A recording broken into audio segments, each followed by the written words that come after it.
She's a guest speaker, and she's from cyber security. So that's at 5:30 at Jubilee Ministry, and that's located 1919 First Avenue South, Irondale. Linda Schoen is the contact person, and 205-901-1255 is her telephone number. Also, I met with Coach Ruben Nelson. I know a lot of folks want the youth sports to come back to Irondale. We're working hard on that. So we had a meeting last week, and hopefully we can present a plan to the council here in the next future for all of our youth sports, trying to bring them back to Irondale. Thank you, Council President. Thank you very much. Thank you, sir. Councilwoman Cuellar. Good evening, everyone, and thank you so much for being here. And Councilman Wilson, I too, as John London, wish you all the best in what you'll be doing over the next few years. So good luck to you.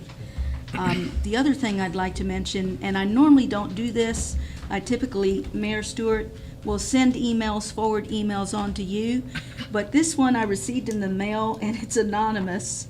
And the reason I'm bringing it up is for the benefit of everyone, so that you will know that the council members are not the ones that get with departments, okay, to address some concerns that you may have. That is done by our mayor. Mayor Stewart takes care of these things. And because I received it and I don't know who sent it, that's the reason I'm talking about it now. But I will be turning this letter over to the mayor. So if you have anything in the neighborhoods where you want to bring it to the attention, the mayor is the one that gets with the department heads to take care of these things. Thank you very much. Thank you. Councilman Box. Wow. Ditto Councilman London, ditto Councilwoman Cuellar. Congratulations to you. We've got a lot to move forward on. The mayor mentioned about us having a gathering at the Rock Ridge neighborhood. It was amazing. Be nice to see more of my district that could come out with it. The neighborhoods, Mountain Lake Estates, Heritage Place, Hampton Place. Hampton Place actually had one hosted by Mr. Greg Townsend here a few weeks ago, which was good. So any of you that are interested in that, I don't know if it's acceptable. I'd have to check with legal, but to see if my discretionary funds could help those things, or if you have projects in your neighborhood, I'd have to check with legal on that again. But I would like to see any discretionary funds I have stay in the neighborhoods of District 4. So if you'll contact me with those things, I'll pass them through Ms. April and the mayor and see if those are appropriate. And that's all I have now. Anticipate the public hearing. Thank you. Councilman Wilson. No report. Thank you.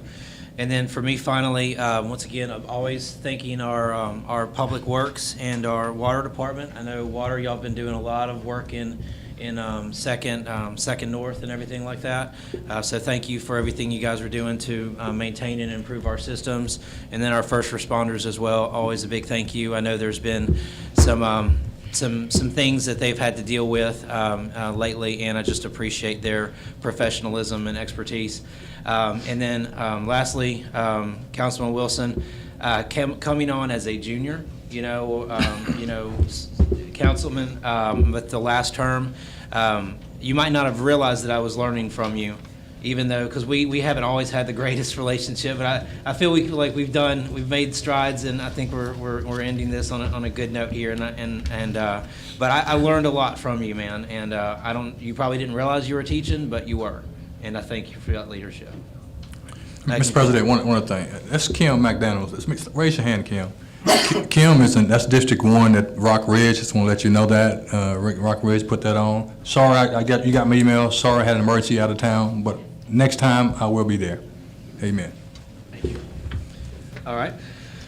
Let's see here. So we've already had our interviews. Thank you very much for those who attended that. Now we find ourselves looking for any reports of boards and non-council committees. Ms. Julie?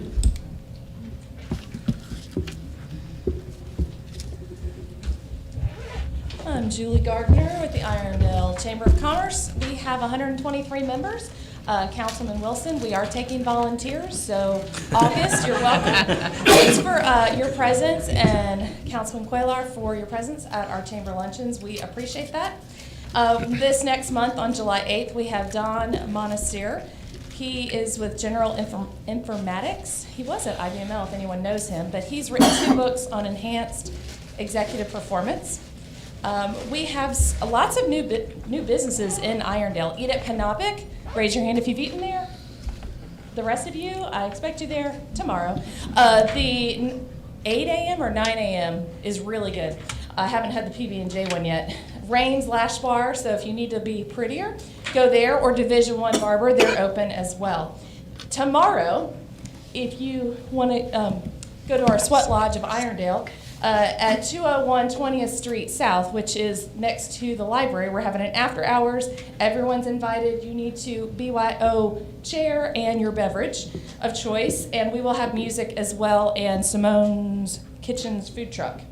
And we do welcome outsiders of Irondale. Isn't it great that people want to be here in Irondale? So I know that sometimes people see, well, they're not in Irondale, but good neighbors make good business. Success breeds more success. So even though Purple Onion's not in Irondale, let's not bash them.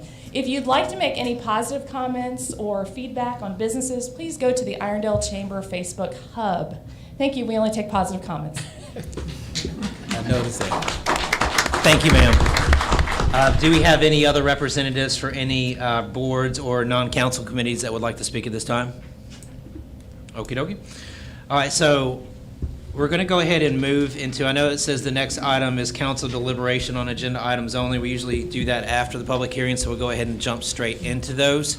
What we're going to do, just for anyone who hasn't participated in a public hearing, is we've got 3 that we will be going through. We will open the public hearing and we will close it, and then we will do that each time as we move through these, just for housekeeping purposes. Once we open the public hearing, that is when we will be looking for input from concerned citizens. We will start with those in favor for the project, and then once we're done there, we will ask for comments against it. So that's how it will flow. Then we'll close that out, and then at that point, once we've closed out that one public hearing, that's when City Council will have their opportunity to ask any clarifying questions at that time. And then once the dais is satisfied, we'll move into the next public hearing, and we'll do it in the same exact manner. So just wanted to kind of throw that out there so you guys could understand the flow. Once again, please, names and addresses for our city clerk. Okay. So notice is hereby given that a public hearing will be held by the City Council pursuant to Alabama Code 11-48-8 concerning the provision of certain improvements to the Mountain Lake Estate subdivision, so that all persons whose property may be affected by the proposed improvements may appear in person or by attorney or by petition and object or protest against said improvement, the material to be used, or the alternative types of the material, any of them for which selection is later to be made, if any, and the matter of making the same. So we find ourselves in a public hearing. At this time, we'll be looking for comments for the project. I did ask that, I don't know if you have someone that you would like to introduce. I believe there's someone to introduce here that will be carrying the concerns of many. As I stated earlier, I'll be giving that individual more time to speak, but as far as in the other individuals coming out to speak independently, I'll be enforcing 2-minute manner. So, Mr. Box. Thank you, Council President. We actually have several members of the community here from Mountain Lake Estates, and I believe that Mr. Stark, our council president, okay, better? Closer or further away? See if it's on. Is your mic on? No, it's on. It's on. Closer. Okay, very well. Okay, and I'll just use my Santa voice then, okay? Once again, we have several members of our neighborhood here. Our council president, Chris Stark, is actually going to speak first. Any of our other neighbors that wish to speak, that's fine, but we will need to move forward as quickly as possible. I think we actually have 3 other board members, Luther Boudreau, I believe I saw Ray Morton, and I don't know, is there anyone else here from our board?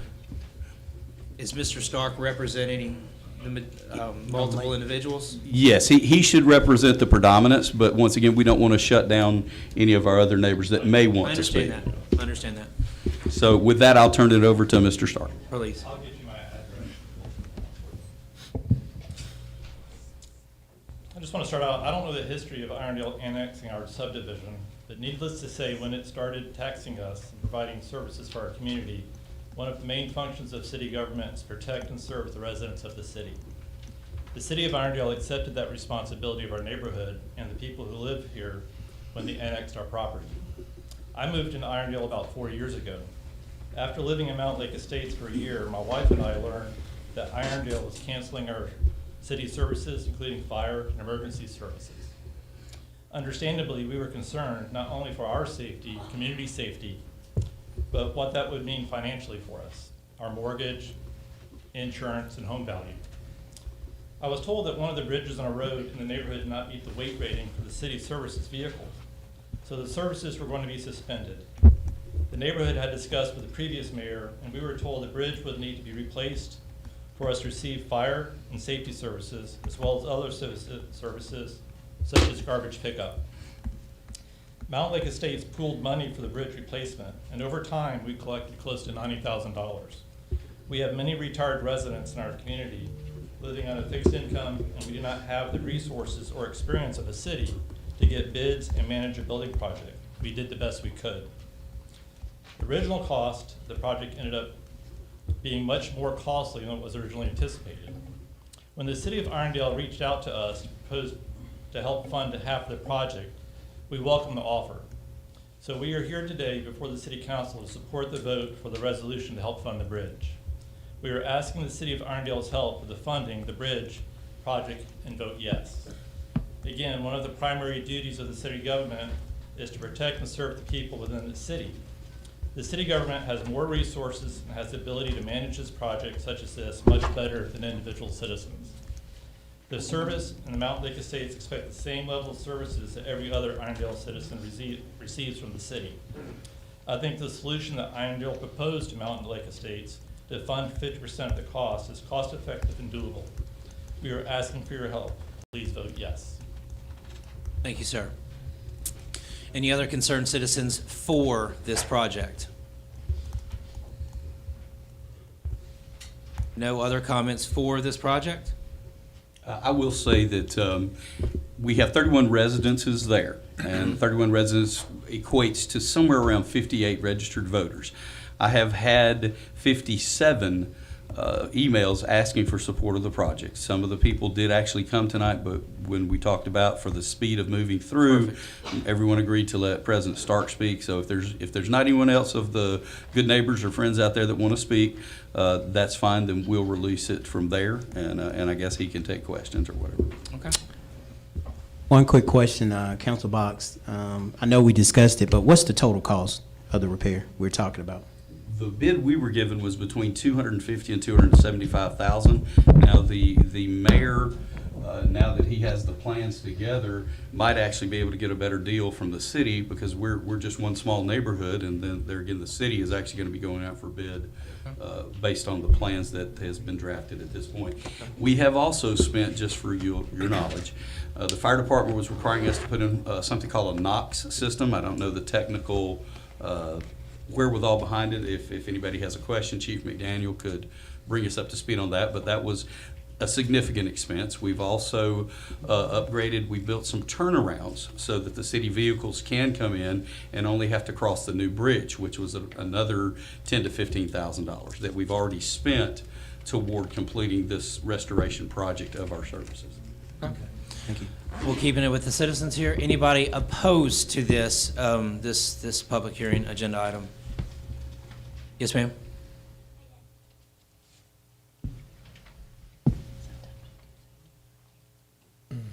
Yep, please. Hi, my name is Jennifer Rodriguez, and I'm at 5632 Hampton Road, so I'm District 4. And the first thing that I have to say about this is that the subdivision streets and the drainage systems were never properly completed by the developer. And first I have to say, I am truly sorry for anybody that has to go through a situation like this. Ma'am? Because, Point of clarity, this is for the Mountain Lake Estates. I believe you're contributing to the next public hearing. Is that correct? oh, I'm sorry, I'm very sorry, yes. Oh, no, you're fine. You're Yeah. good. I just want to double check. Regarding the Mountain View Lake Estates, anybody against this proposal? Okay. You have So- one hand. One hand. Yes, please. I'm My name is Becky Coletley. I live in District 3 at 3580 Bermuda Drive. I formerly resided in Mountain Lake Estates. I was the last house in the subdivision. And this bridge in question is one of the last bridges in the subdivision, if I'm correct. And we always went the wrong way. And I feel like there are 3 houses beyond the bridge. And I feel like most people, I may be incorrect. Yes, ma'am. There's 1, 2, 3, 4, 5, 6. I believe there's 8 houses that don't have to cross one of the bridges, but all houses, if you go the correct way, which is a Yes. one-way street. Now, Yes. the city also required that we post that emergency vehicles could have traffic in either direction. So the city has given us some requirements to do. But the predominance of the houses, you have to cross both bridges on your entrance or your egress. And then you do have to cross a culvert for all of them. If you go the wrong way, there are only 3 houses, but you're going the wrong way. So once again, if you're going the wrong way on a one-way street, then you're taking liability for any automobile accidents or any injuries you run off, hit a speed bump, run off in the lake, that's coming onto Right. yourself. But there are 3 houses beyond this bridge. There are 3 houses that don't have to cross the bridge. That's what I mean. There are 3 houses that would not have to cross the bridge if you went the wrong way. No, if you go the right way, there are 3 houses, or if you go the wrong way. You are correct that if you enter the subdivision, cross the culvert, cross the big bridge, cross the small bridge, then there are 3 houses there on the left-hand side. Right. And I felt like if an emergency vehicle was being called to those 3 houses, it would go the wrong way, because that would be the fastest way to get to those 3 houses. And that is just a comment. I had not heard about the 50-50 plan, but because of that reason, I think it should be looked at very carefully, because that's a lot of money when others in Irondale have been waiting for roads to be repaired also. So for the record, We're you're not talking about a for, road on this, it's about a bridge. It's Yeah. about a bridge that the previous administration, I don't want to get into any Yeah. negativity there. There are 3 houses that would not require an emergency vehicle to cross the bridge. Right. But then you have 31 houses, then you have 28 houses that do require some type of a cross of a major culvert or a bridge, and we're only modifying 1. And just to get into the history of it, we're actually having to do this modification because there was 18 inches of rot on a 3-foot diameter center support. But since there's 18 inches of rot, the state requirement of the inspection says that the bridge limit can only be 3 tons. Okay. So if we want to get specific, there's a lot more going on than Okay. maybe what meets the eye. Thank you, sir. I'm Thank gonna you. And I leave may this not up. realize that, but I thought we were talking about just one bridge. Is there That more is than correct. one? One bridge is the only problem. One bridge, That's the correct. last bridge, and I would just say it needs to be looked at closely. so for the record, you're not for or against? It's I'm just in against. general? I'm Okay. against. Thank you, ma'am. Yes, sir. I'd like to say something about this. I'm actually for both of these. Okay. I'm understanding that it's just the bridge, but it's also the road still needs to be repaired. What's his name? Name and address, My please, name's sir. Larry Jones. I'm at Larry 5741 Jones. Belmont Drive. Okay. No, sir, we're not asking for any repair of the roads. In fact, we just paved our own roads prior to, I think it was 3 to 4 years prior to the previous administration deciding that they wanted to remove our fire protection. So we raised the money, paved our roads, was another reason why our coffers were depleted in a sense. And so, no, we're not asking for help to pave the roads at all. We're just asking for help for what the city decided that they were going to remove from us. And then Okay. now the new administration has worked out a plan and a solution for us. And if I could have a show of hands, since we are having some people against, can I have a show of hands of the individuals that are for it? We had one person speak for us, but there's a show of hands, and this is still not the complete neighborhood. As I said, I have somewhere around 56 emails that are in support. Was your question satisfied? Yeah, I just had some, and the total cost was how much? As I said, the mayor will be establishing the total cost once he goes out for final bids. What we were told was between 250 and 275,000. But the residents themselves will actually be paying for 50% of that. Mayor, could you explain that methodology possibly? Yes. The way that these are set up, they are public improvements, and they are public improvements because of safety issues here for the residents as well as for the city.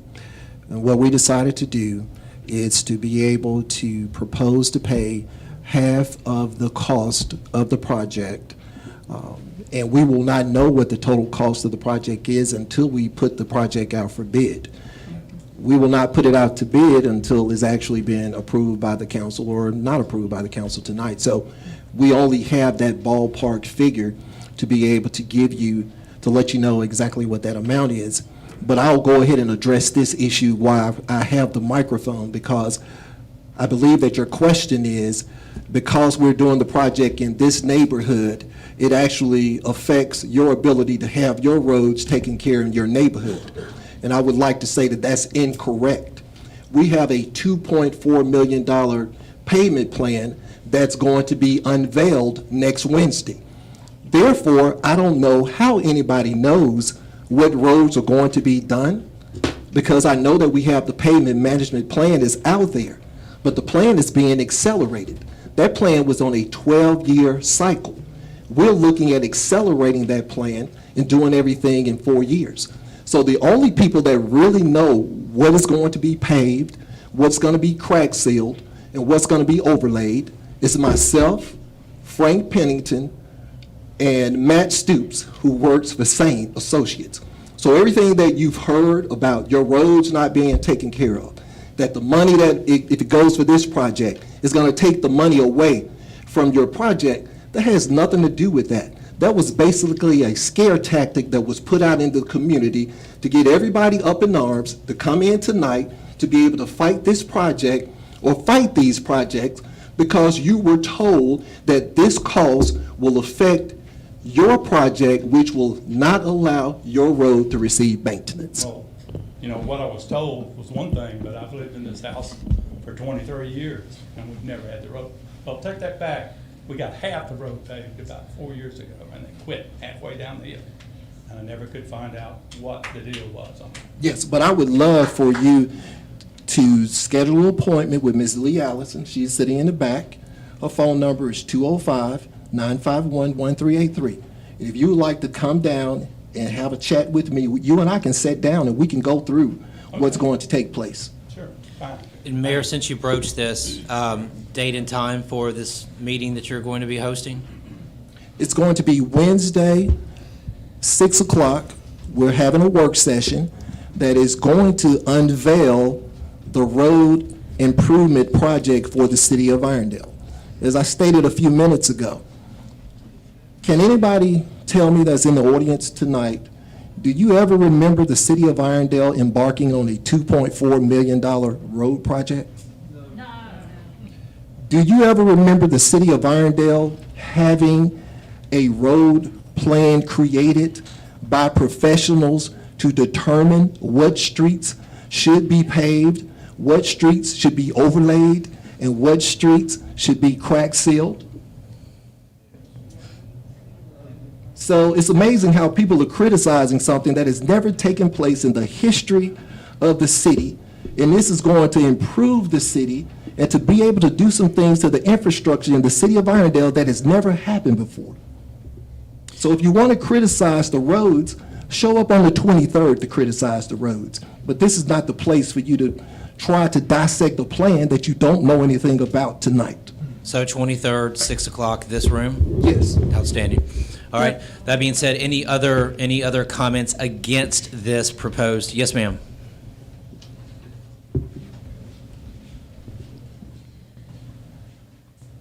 Lynn Marino, 3743 Bainbridge Trail. Ms. Marino, can you please pull down the mic? Better? Oh, yeah. Yes. Sorry. Lynn Marino, Marino, 3743 Bainbridge Trace Drive. I'm a little confused. Is this a city bridge? My understanding before when this came up, that it was private property and that the people in that neighborhood opted not to turn it over to the city. Is it a private bridge or is it already a city bridge? Can I address Legal- that, Councilperson? Please. Is it okay, Ms. April, or do you need to interject something before I speak? It's up to you, or I can finish. The neighborhood is a private neighborhood. The road and the bridge is owned by the neighborhood. Okay. This neighborhood existed well before the 2006 annexation into the city of Irondale. Okay? The city of Irondale, when the East Jefferson Fire District was disbanded, the city of Irondale, city of Trussell, city of Moody, and city of Leeds were brought together under the then Jefferson County Commissioner and given their picks and chooses of who wanted what neighborhoods to be annexed into their cities. The citizens of those then that district, the East Jefferson Fire District, could vote to go into the city that selected them. Whether you voted yes or no, the popular vote won. Our neighborhood was then annexed into Irondale, along with parts of Roebuck Plaza, parts of Amber Hills, and parts of several other roads that were actually part of the East Jefferson Fire District. At that point in time, the mayor at the time was Mayor Alexander, sent the city engineer out, along with the engineer at the time, I believe, was still Saint Associates. The mayor might have that history better than me. The bridges were deemed to be fully operable with no problems at that point in time. That we were assured by the mayor that we would have no problem with police or fire protection. That continued on until sometime, I believe, 2016 maybe, when the former administration came in and started sending us letters that there had been some complaints against our bridges of the possibility of not knowing the load rating. Now, we were given the load rating of 20 tons by the former administration, Mayor Alexander, his engineer, and Saint Associates, but it wasn't a state-sanctioned load rating. We were assured by that administration that we would have no problem with any city services because our bridges were fine. Can I pause you just for a second, sir? Sure, yes, sir. The question was the ownership of the bridge, correct, Ms. Marino? Yes, it's private, it's still private property. I know it was annexed into Irondale, but y'all did not turn the roads and the bridge over to the city. We weren't given the option to turn it over. Okay. That was not part of the vote, nor was it part of the offering for the city services. Right. One moment, Councilman Box. Please continue with your question, because Yeah. we want to. So, to me, if I'm in a private neighborhood, and when I buy my house, I'm gonna investigate or buyer beware. And if I know the roads are not turned over to the city, and the bridge that you have to get to my house has not been inspected by anybody but the city to make sure the city employees, to me, that falls on me. That's my responsibility. So that's why I'm against it. I think it's up to the neighborhood, they not maintaining their roads, their bridge, and now there's a big problem because they had city services until the city said, wait, this is not safe for our employees.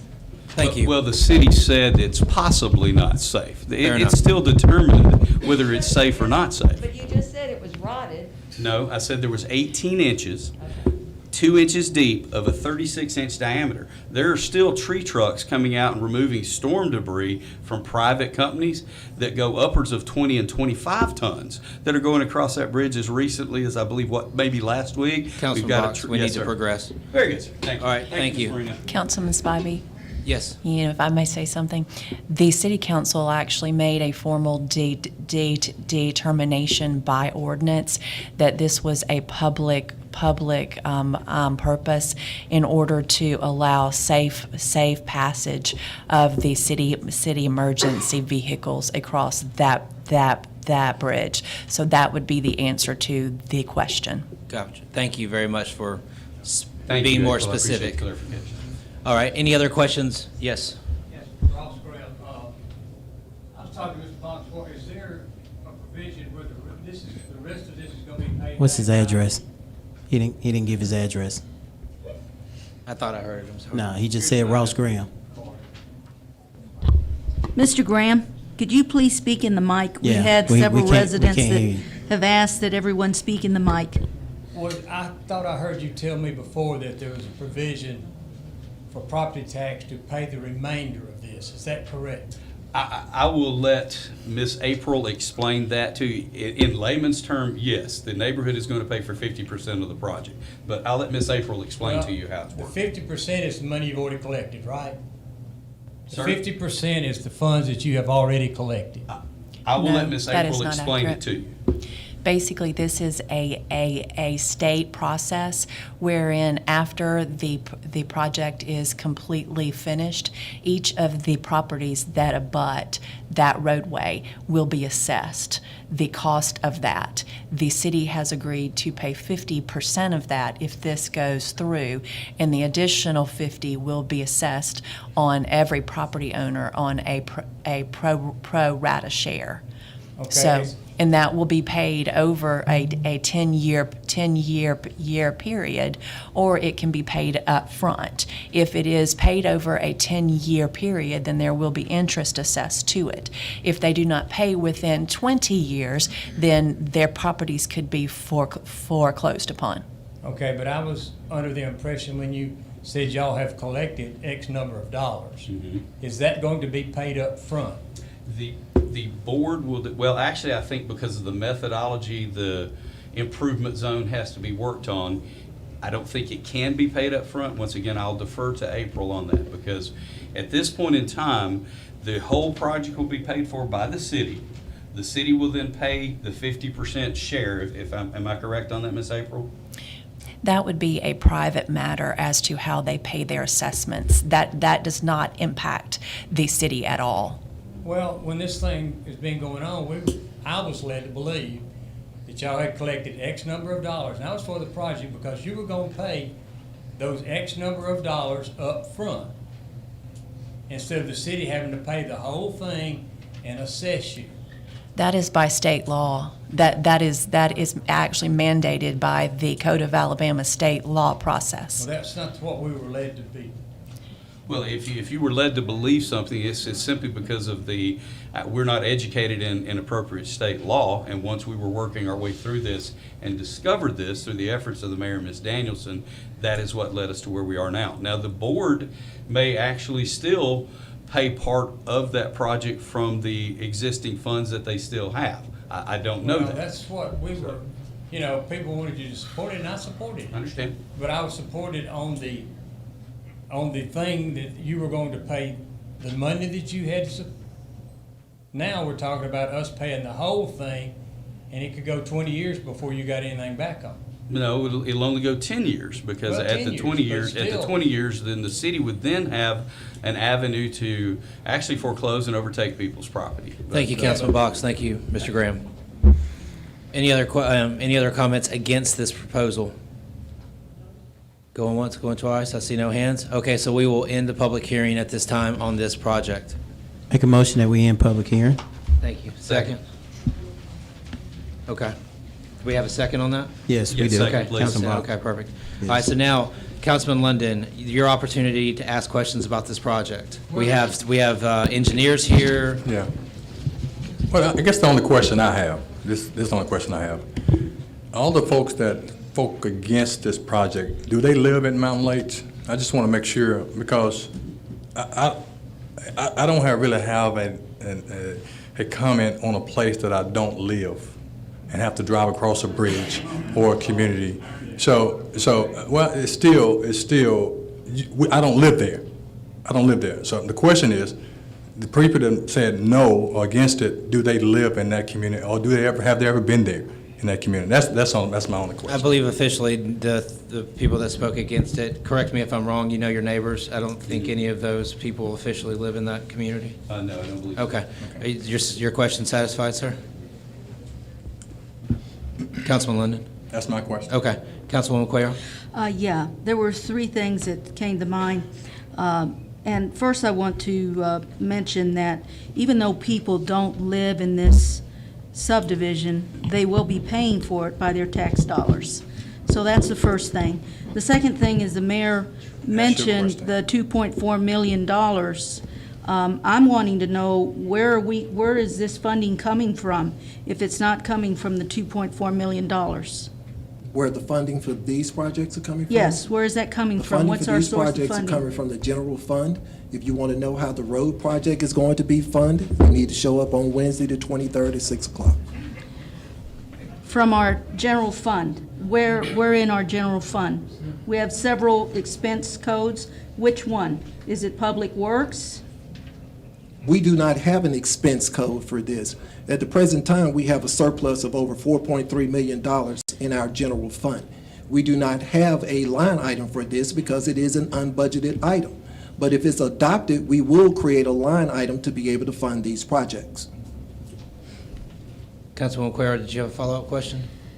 Or were those Yes, your- I did want to note that when it was announced that the plans would be at the engineer's office, I did go by the engineer's office, and I did speak with Stefan Graber, who had the plan on the bridge, and that I was very impressed with what they were proposing. And then I asked him to give me a rough estimate on what it would cost. And I know that the city can certainly work with, when they do bid this project out, and it could be less than what he's estimated. So I did go out to meet with them, and I want to thank them for the information that they provided. Thank you, And ma'am. that's all I have to say. Thank you, Councilman Box. I guess the only follow-up I would have is the fire trucks, the police vehicles, the public works vehicles, they travel throughout the entire city providing service to the citizens. That's all we're asking for. Since we're being required to do it, we asked the city for help under the previous administration, which denied it, said there was no way possible to get it done. Then the previous administration approached me right before the election, when I was president of the neighborhood, or the board at that time, and said, hey, we figured out a way to do it. And so then I asked Mayor Stewart, when he was candidate Stewart, is this something that can be done? And Mayor Stewart said, yes, it could have been done all along. So Point of our, reference, sir. sir? Point of reference. I Yes. mean, let's keep it to the topic. I don't Sure, want to very go good. back on the history Just lesson. the history. So, yes, bottom line is, our taxes contribute to everyone else's fire, safety, police, and public works as well. Thank you, sir. Councilman Wilson? No comment. Thank you, sir. And myself? I have a comment, but I'm not gonna comment. Thank you.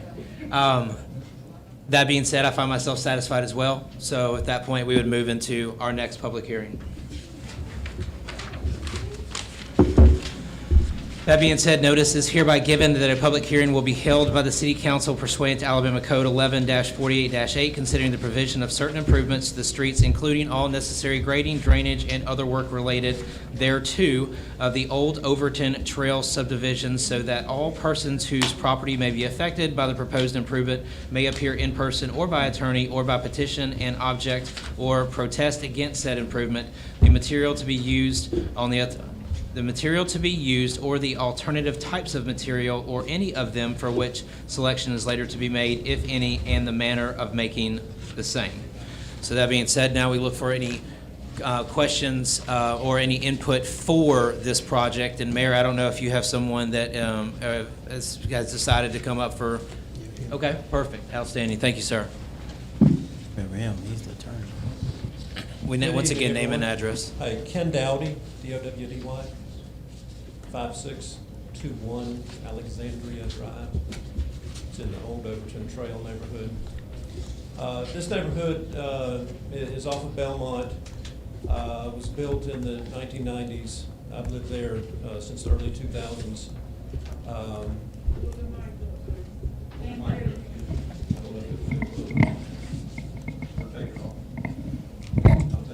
I'll sing for you. The developer of the neighborhood, Old Overton LLC, went bankrupt, abandoned the project. At the time, they had simply put the top coat on the street. So the first 2 inches of the ultimate 4 inches of the road. The problem is, over time, that has deteriorated, and it needs the extra coating. Of course, it also needs some repairs because there's plenty of potholes and dips in the road now. We have made, demands against the developer. 10 years ago, nothing happened. I'm an attorney. I represented the majority of the homeowners in suing the neighborhood, or excuse me, the developer of the neighborhood back in 2013. Ultimately, we've got a couple orders and judgments against the developer, and put essentially the homeowners in charge of the streets, since the streets were never dedicated because they were never up to the city's standards. So we were kind of left in limbo land. We could not dedicate the streets because they weren't up to the city standards, and so we, of course, then met with the previous administration, who was favorable to the project, again, of paying 1/2 of the cost of the repairs. And so we've been kind of working on that, pretty strong for the last 7.5 years now. So we finally gotten to this point where we would get the bids, get the streets repaired.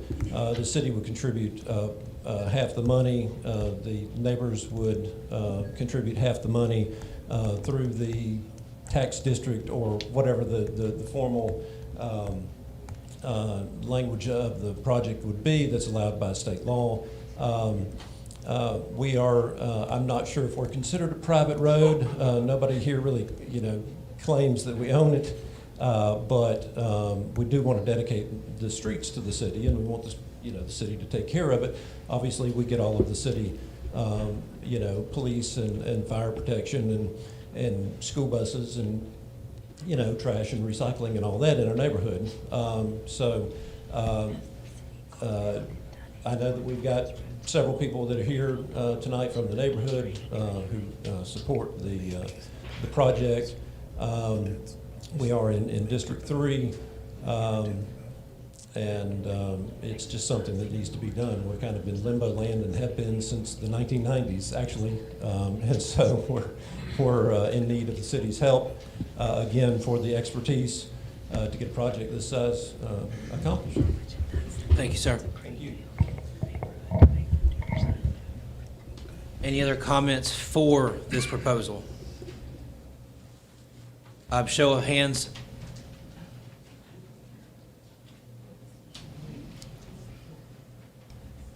Do you have his information from prior? Okay, thank Yes. you. I'm for the project being done. I think we're going about it backwards. We've got 2 projects here that we don't know what are gonna cost, that we're gonna say we're gonna do before we release the cost on them. We've always been about transparency. We've always on an item like this, when we had new council coming in, y'all have always said, let's wait till the new council gets here because this is a lot of money we're spending. I think that, I hate to put it on, but you got 2 projects that you're gonna say we're gonna do or not gonna do. Let's say you're gonna do them. And then, we don't even know what they're gonna cost. I don't think it's fair to vote on those now without having all the information available. Thank you, sir. Like I said, we've got, Mr. Wilson's going on, y'all gonna have to appoint somebody. He's the one that's gonna have to live with us the rest of this term, and I think that we should wait till we got the proper people. Noted. And I have a quick question. one moment for me, Councilman Wilson. One moment for me, ma'am. And Mayor, please correct me if I'm wrong. We have to do this before we can even put it out for bid. So Yes, there is this a is- process that we have to move through. Yes, this is the process that is required according to state law. Once the roads and the bridge are put out for bid, it will come back with the cost. And at that time, the city council will have to accept those bids at that time. So it will be able to be reviewed by us once we have a hard number, and then we will have to make this decision Yes, basically again. You're not approving tonight or adopting an ordinance that gives an open checkbook to the neighborhoods to be able to spend whatever they want to spend. This is just the process, and once the process is completed, the information will come back to the council for review, and then we will move from that point. So this is just one vote of two, essentially? Yes. Thank you very much. Councilwoman Wilson, you had a... Yeah, just real quick, the same question I asked the people at Mountain View. What's the estimated cost of this? It could be anywhere from $200,000 to $300,000. Okay, thank you. Spitball. Okay. Yes, ma'am. Name and address. Yes, my name is Nancy Gafford, and I live at 4018 Nicole Drive in the old Overton Trail subdivision. And I'm here to speak for the ordinance, and I've lived there since January the 28th of 2000, and I've loved every minute of it. And I originally came before you to actually annex or change the zoning so that I could build my home there, because it was in the next phase that had yet to receive annexation. So I've been up here to speak for my neighborhood in the past, and I'll continue to do so where I see fit. For the last, I'd say 10 years, most of the core neighbors that I have worked diligently to tackle every demand or every obstacle that has come in our way to make this a possibility for us. I know that if it weren't for Ken living in our neighborhood, we probably would not have even gotten this far. He has worked diligently to talk to the right people and to make sure that we're doing the right things so that we can have this money secured for doing our project. Currently, I don't even like to walk my dogs down a certain side of the road because the street is washed out under the curb. There's a curb and then there's a hole going under it, and you could slide completely down into the gully right there. So I don't even let my dogs walk over there. I feel like we've done everything in our power to answer the questions and dot all the I's and cross all the T's, and 21 years that I've lived there. And I think that we've waited long enough, and we don't need to wait to find out how much it's gonna cost. You said it was the proper order to do it the way we're doing it, and I think it's time for us to proceed. We've talked until we're blue in our face, and I think that every homeowner here, show of hands of those who live in Old Overton Trail, and are any of those against this project? No. Thank you, I appreciate your time. Thank you, and duly noted. Anyone else for this project that cares to speak? All right. That being said, anybody against this project that cares to speak? Yes, ma'am. I just, not pro or con, but I just like clarification. Please come on up, identify yourself, and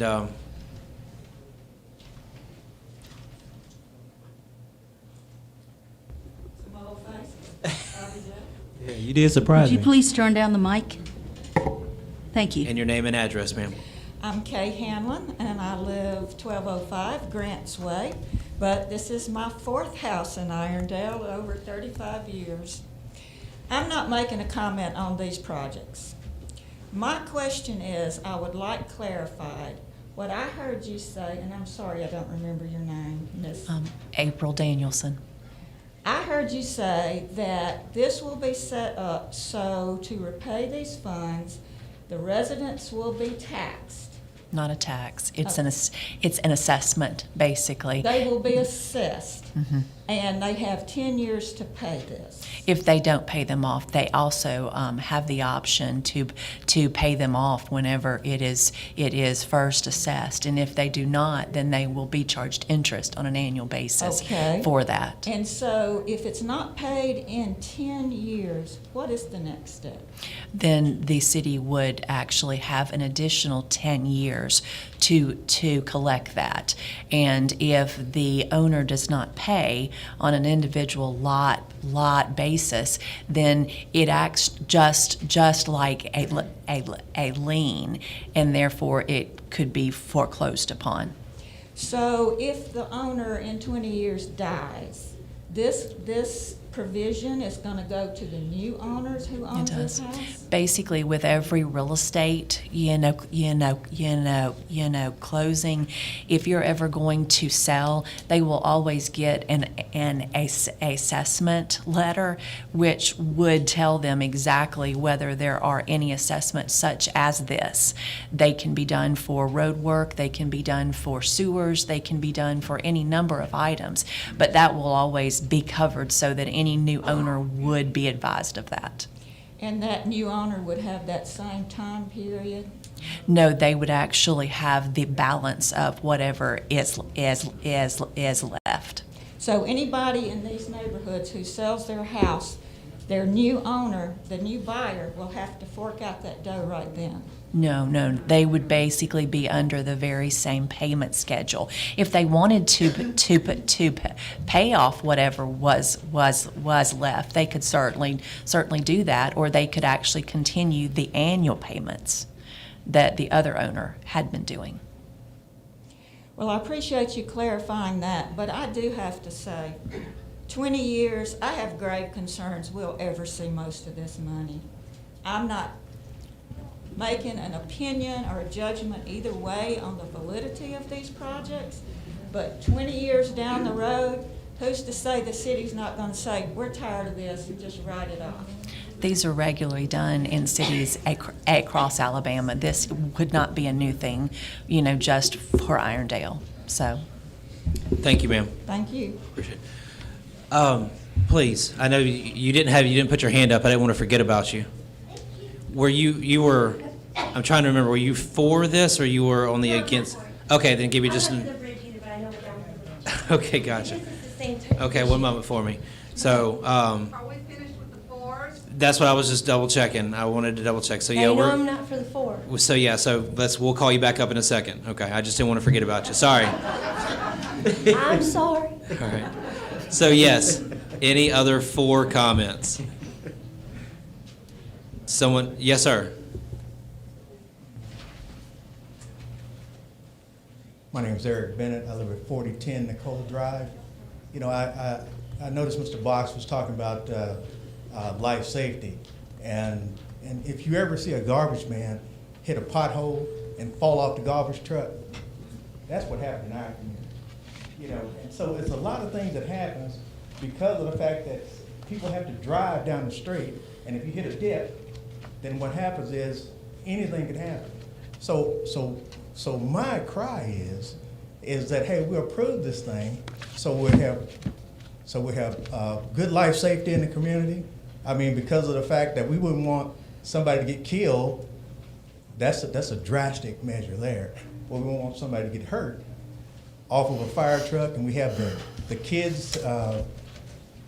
buses that comes down the street, and anything can happen. So I just urge you to go ahead and let's pass this thing so we can move forward. Thank you, sir. Another comment for this? Yes, sir.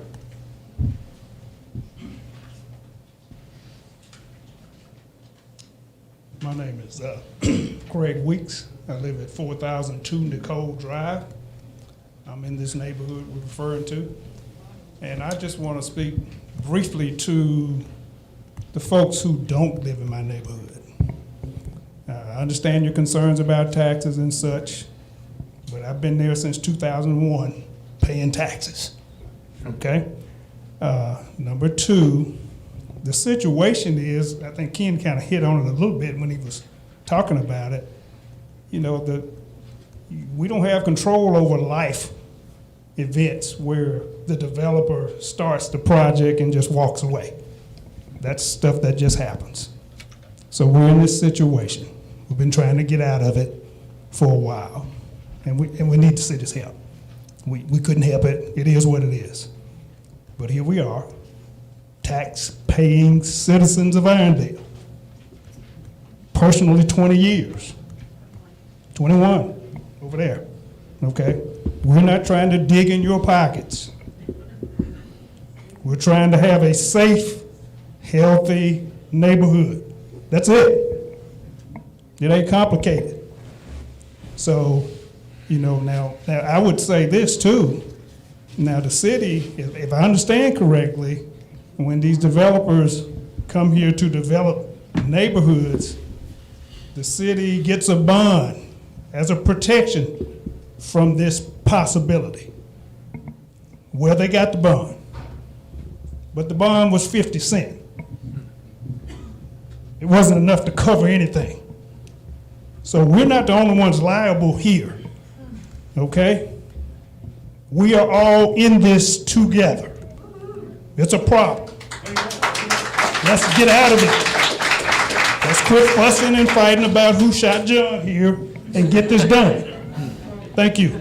Thank you, sir.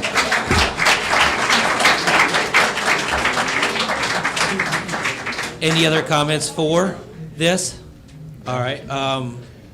Yes, ma'am. A young lady, second row back. Thought we were going to limit it to the neighborhoods. Joyce Weeks, 4002 Nicole Drive. I've been in the neighborhood 21 years. And my concern is that if we don't do something, we are going to be driving on gravel. Nobody's going to want to buy our houses. We're going to be stuck. So it doesn't matter if we have an assessment on it or not. The value's going to go down, and we're going to be driving on gravel. So I beg you to please consider voting for this ordinance. Thank you. Thank you. I saw several hands. Sir?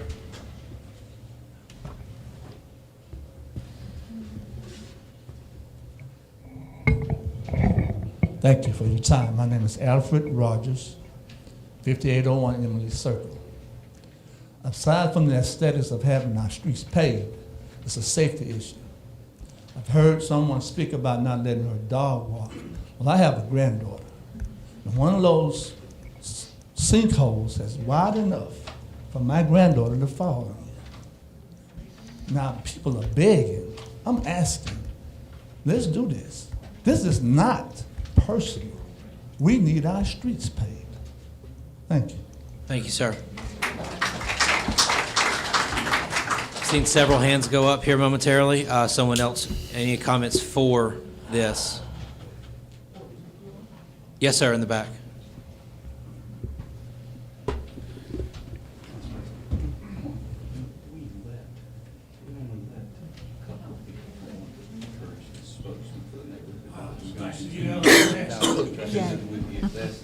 Yeah.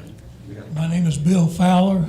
I'm at 5703 Casey Circle in Irondale, in the old Overton Trail subdivision. Just wanted to emphasize that what we got here is a safety issue. It's not just potholes, okay? Irondale is full of streets with potholes. It's full of streets with various problems. The shoulder's sloping off on the side and it's dropping some of the pavement off. Irondale is full of those kinds of things, but this is not what we're talking about.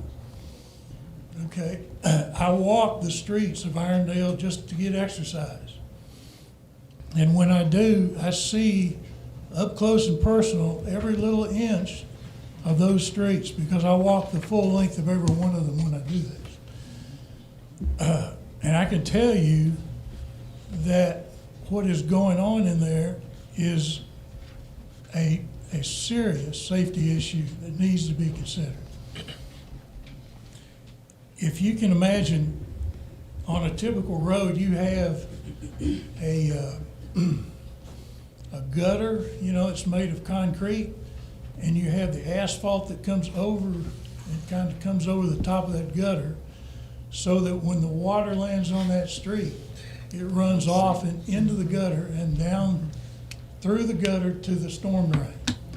Okay, that's the way it's supposed to work. In our subdivision, because that street has never been paved, what you have is an asphalt surface that is in many places an inch or two below the lip of the gutter. So what happens is the water hits that street, it runs down into that groove right there. It cannot get up into the gutter, so it runs down the pavement. And every little crack and crevice between that pavement and the gutter, it will find that crack and crevice and go down in there and erode out from under it. So you get washouts occurring underneath the pavement. You can drive along those streets and all you see are the potholes. But we're not talking about potholes, folks, okay? We're talking about serious washouts occurring underneath the bed of the road. Thank you, sir. Thank you. Okay. Absolutely. All right, we want to hear, but basically we're hearing a lot of the same issues. I know they're important, and I don't want to negate that. What I'm looking for is someone that would be for it with anything that we have not heard yet. Is there any contributor for this on anything that we have not heard yet? Okay. That being said, we would go ahead and transition into the against. So, ma'am, please, with great anticipation. She just sit down. Getting her steps in today. 3 times a charm, right? There you go. Okay, well, greetings to the council meeting, and thank you for having me here tonight and putting up with me. And I just wanted to say that for unity's sake, nobody wants anybody to go without police, fire. Everybody wants everybody to have paved streets and everything like that. It's not that. It's that the question is the subdivision streets and drainage systems were never properly completed by the developer. As such, the streets were never turned over to be accepted by the city, right? So therefore, because these streets are still private and the responsibility of the homeowners and not the city, why are y'all having this public meeting? Is that the summation of your entire question? No, I have another. Go ahead and go with your question B. Okay, and then I have an importance of it too, and then I'll Fantastic. let y'all have your say. However, homeowners bought into this subdivision with the knowledge that they weren't completed. That's what I understand. And so why aren't they having their homeowners association fees and their homeowner loans taking care of this for us? Is that your final question? That's the final question, and I just wanted to say the importance of, even though I don't live in those certain areas, I represent the citizens here, and I'm just wondering, because it's legitimate to say that if the city will pass this and do it, then we'll be liable for doing everybody's subdivisions that this happens to in the future. And also, too, the developers that learn of this situation in the future can do the same thing. They can look for this loophole and say, well, hey, we just filed bankruptcy, the city's going to take care of it. So my concern is you know, taxpayers' issues here. I live here. I've been here for 20 years. This is my city too, and I'm sure there are many others that think the same way of like, hey, I totally feel terrible this is happening to people's neighborhoods, and I can't imagine. But at the same time, I'm voicing, you know, my concern of how this is going to be taken care of. Thank you so much. And what is that for her? Okay, and your name and address. Oh, Jennifer Rodriguez, 5632 Hampton Road, District 4. Thank you. Any other comments against this proposal? Against this proposal? I saw 2 hands go up. Ladies first. Donna Pike, and I live at 440 East Ventura Drive in Roebuck Plaza. I have a question. How do you get on, how can I get my community on a public hearing? Because we have open ditches, we have disintegrating streets, we have culverts that collapse quite often. We haven't had any paving in quite some time. And Mayor, our green space, the tornado hit our green space. And that's why nobody has been able to enjoy it until they started working on it today or yesterday. So Ms. I just Pike, wanted to let you know. Ms. Pike, I appreciate the notice on the green space, and I would encourage you to come to the mayor's meeting on the 23rd where he will be covering that topic. Okay, but I want to know how to get a public hearing for Roebuck Plaza, because our list is really going to be long. And talk about safety, talk about children, Ms. Pike, talk about the school this buses. public hearing is only needed I because want to know, I want to be treated Ma'am? equally. I want our community to be treated equally. this public hearing is only necessary due to the structure of the organizations. Thank you, ma'am. Yes, sir, in the yellow shirt, I believe you had your hand up. Against it?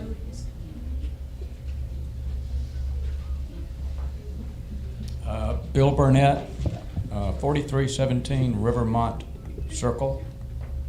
Rivermont Circle is in the Cahaba Landings area off of Overton Road, and I'm not opposed to paving the neighborhood, Old Overton Trail, or fixing the bridge at Mountain Lakes. I do have a question: is the cost of these projects, will the neighborhoods will be assessed 50% of it? Is that correct? Yes. Yes. Yes. Okay, so if it costs $750,000 to repair the bridge and pave the streets, those communities, those neighborhoods, the residents will pay half of that over a period of time. Is that correct? Yes. Yes. Up front. I'm not opposed to that.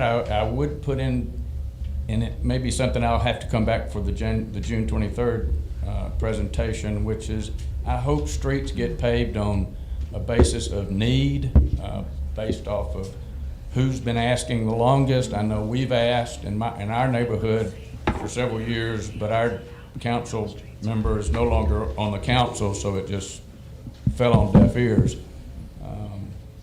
You know, the streets we live on, my street scored a 20, where Sane's evaluation a few years ago, you know, had these streets in Old Overton scoring a little higher than that. You know, Alexandria Drive is not that bad, although I have driven in the neighborhood and it is terrible. So in regards to the specific topic, are you for or against it? I'm really not for it or against it. I So guess it's just an in general comment. my question was, is the neighborhood going to pay half of the cost? Perfect. Is your question satisfied? Yes, it is. Perfect. Thank you. Any other Mr. comments? Mr. Barnett, if you would like to come on June the 24th, I'm having a coffee with the mayor. We're having 2 sessions, one at 9 in the morning to 10, and we're also having one in the evening from 6 to 7. And if you would just like to sit down with me and have a personal discussion about how we got to this point. As I stated, this was a pavement management plan that was put together by Sane. And the reason that we put the plan together, because I was the city clerk at that time, and I was tired of the way that we were actually doing roads, which was just based on councilors deciding what roads in their district needed to be done. So we decided to bring in an unbiased professional opinion, because I don't have PE behind my name, it's just Junior, but I'm not a PE. Right. So we decided to hire an engineering firm to come in to objectively to look at all of the 115 miles in the city of Irondale, to be able to score those properties. And based on the score, which is a score that is based nationally by engineering firms when they're rating roads, to be able to determine which roads we needed to crack seal, which roads we needed to do an overlay, and which roads we needed to mill and reconstruct. So that's how we came to that plan. That plan was set on a 12-year deal to complete it. I'm saying to you tonight, we're trying to accelerate that and to be able to do that in 4 years instead of being able to do it in 12. So if we can do it in 4 years, that means that we hit all of the streets in the city of Irondale and everybody is made whole. It will be equitable, and we will make sure that we listen to the needs of the individuals that make up the community. That's why I wanted to have a separate work session that deals with roads only, so we can be able to get your feedback for the plan. Thank you. I appreciate that, Mayor, and I have pored over that same 2017 document, and looked at a lot of roads, and there's a lot of roads that need I'm going to go ahead and care. Yeah, we're getting off topic, so please, Okay. thank you. Thank you. Any other comments against this proposal? All right, I would ask for a motion to end the public Motion hearing. that we close public hearing. Second. All in favor? Aye. Thank you. Wait a minute, are we allowed to ask questions now? Oh, well, yes, this is, the public hearing is Okay. closed, so now we're able to ask questions, yes. Okay. So, Councilman London, you're up. Well, I think what I'm hearing, this is what I'm hearing from all of us, everybody that's spoken, is that if the road is bad in my neighborhood, I want to pave. That's what I'm hearing, right? I would agree with that. If your road is bad in your neighborhood where you live, on your street, you want to pave. I live in Holiday Gardens. There are some roads I won't pave. All right? So I'm coming next Wednesday to hear this pavement plan to see if my subdivision is on this list to get paved, or District 1 or whatever. So that's what I'm hearing, and I think that's a legitimate concern. I think that's a legitimate concern. We don't want to ride on bad roads. Nobody, right? I think we all agree with that. So that's what I'm hearing. Great comments. We want our road paved. So that's my comment. Thank you, sir. Thank you. Councilwoman Cuellar? Yes. I did want to make a comment in regard to Mr. Dowdy's address to us. And he stated that he spoke with a former mayor. Is that former Mayor Tommy Alexander? Yes. Okay, because I did speak with him also, sir, and he never said anything about working an agreement where the city would pay 50-50. What he did tell me was that Greg Morris, the former city attorney, said it was against the law. That is what he told me, sir. And, Would you like me to address that? No, because I would like to stay No. on topic with this. well, I'm just making comments in response to the comments that were made to us and what I did to try to get answers for this. Okay. Well, in Okay. regards to the actual project, though, do you have Okay. any specific questions? I do. Have you raised any funds during this time for the repairs of your streets?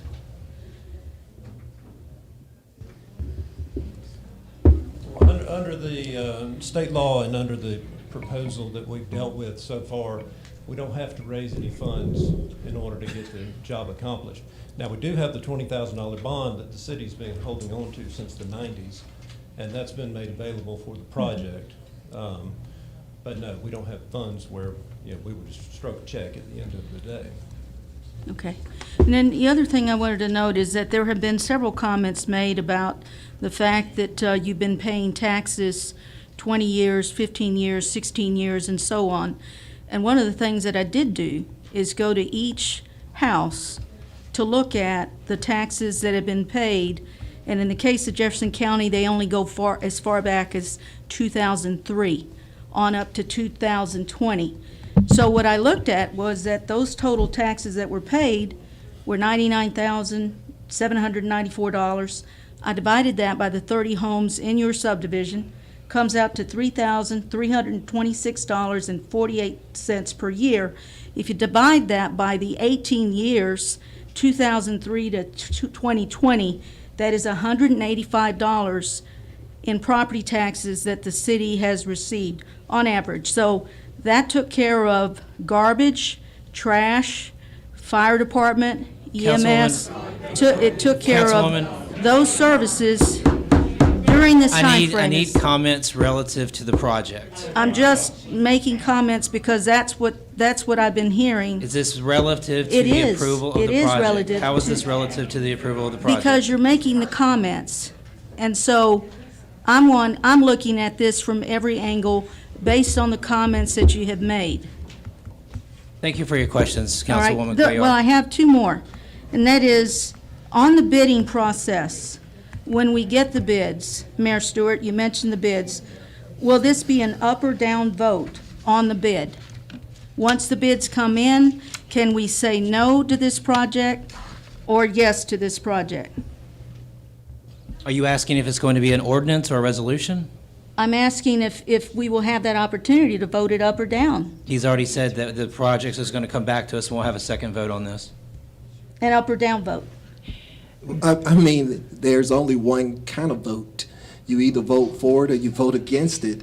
The project will come back to the council to be able to vote on it, because that's the only authority the council has, is when you're sitting up there on the first and third Wednesday to be able to vote. So you will get an opportunity to be able to vote against it if you are not for the project. This would be basically an acceptance of bids, as any acceptance of bids is. You would either accept the lowest bid if it was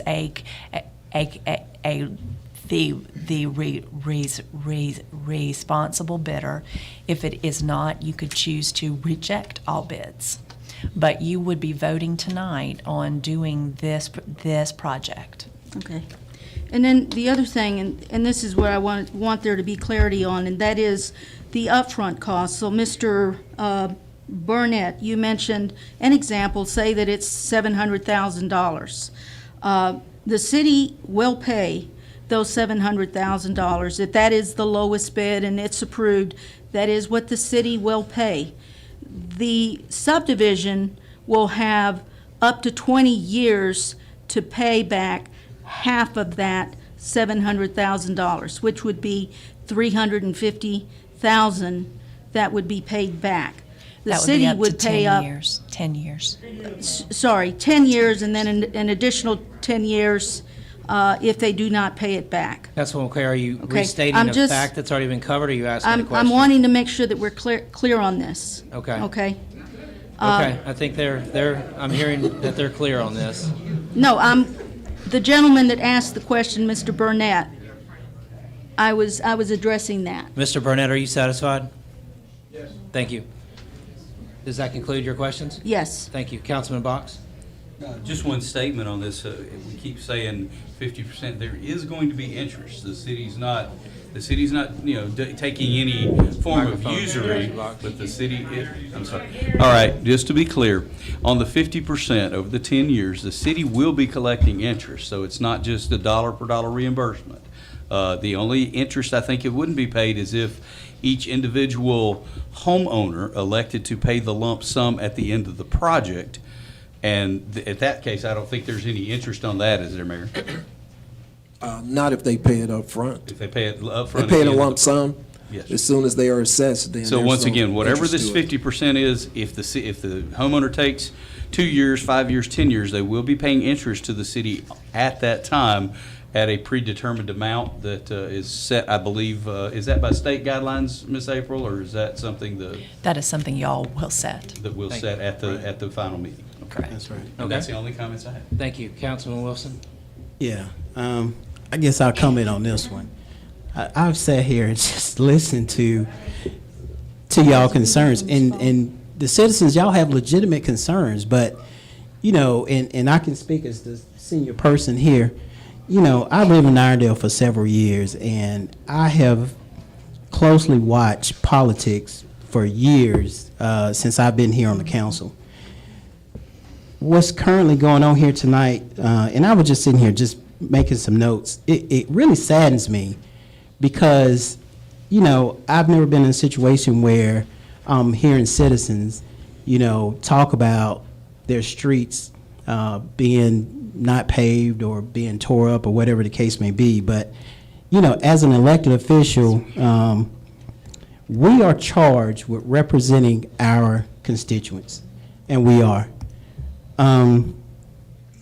What's going on now, I think, is personal.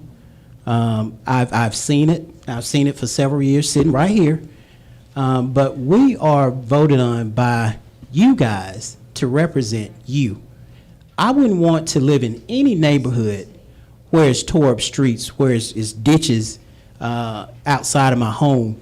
And somebody said, the gentleman came here and said, you got the storm drain here and the road is, as an elected official, as a representative of the city of Irondale, I don't even live in Old Overton or Mountain Lakes or whatever. Councilman Wilson, I would ask you to kind of stick to the questions on the Okay. project. The fact is, Yeah, you didn't- it just saddens me that as a representative, as an elected official, that I'm not supporting my constituents. And I just feel that way,